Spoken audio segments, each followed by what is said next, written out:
Bonjour, je m'appelle Anouk, je suis ingénieure et recruteuse. Je vais vous raconter aujourd'hui l'expérience que m'a confiée Léa.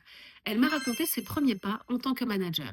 Elle était à l'époque chef de projet dans l'IT. Elle avait confié à son chef son ambition de carrière, devenir manager. Un jour, l'opportunité s'est présentée, elle a été nommée manager. Elle pensait qu'elle était dans les meilleures conditions qu'il soit. Elle était sur un sujet technique qu'elle connaissait. Elle était dans un projet qu'elle avait contribué à faire grandir et dont elle avait fortement contribué au succès, avec une équipe dont elle connaissait les personnes, les qualités et les défauts. Et elle s'est dit, on y va. Malheureusement, elle a vécu 3 désillusions et je vais vous les raconter. La première, la distance. Elle arrive un matin à la machine à café et elle se rend compte que ceux qui étaient quelques semaines auparavant ses collègues qui leur confiaient leur week-end, les problèmes du petit dernier, aujourd'hui établissaient une certaine distance, racontaient moins de choses, avaient moins de complicité vis-à-vis d'elle. Et pour certains, selon leur vécu, il y avait même une défiance qui s'était installée. Elle était passée dans un autre camp. Deuxième point, la délégation et l'autonomie. Elle s'est dit, je vais pouvoir créer des choses, construire, je vais avoir de l'autonomie dans la prise de décision. Pas du tout. Il y a un niveau de délégation et il y a des plafonds qui sont clairement définis dans beaucoup d'entreprises.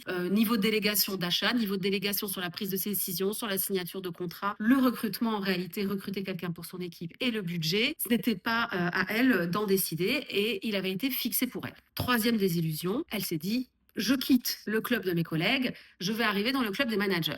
Ok.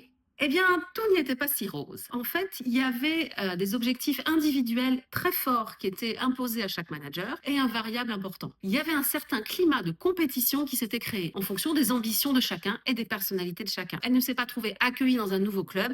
Elle s'est retrouvée en réalité assez seule. Et cette solitude du manager est assez souvent vécue dans la position, pas toujours facile, du middle management. Cette position est pourtant impérative et importante pour une entreprise. Vous avez la direction, le comité directeur, le COMEX, le CODIR, qui vont prendre des décisions stratégiques et le middle management est un rouage essentiel pour faire appliquer cette stratégie pour qu'elle soit une réussite. Mais il se retrouve un petit peu entre une stratégie et des décisions qu'il n'a pas prises et une équipe qu'il doit animer tant bien que mal et il doit faire concilier les deux pour le succès de l'entreprise. Si vous avez envie de devenir manager et que le sujet vous intéresse, préparez-vous-y. Et si vous voulez que je vous donne d'autres conseils, dites-le moi en commentaire.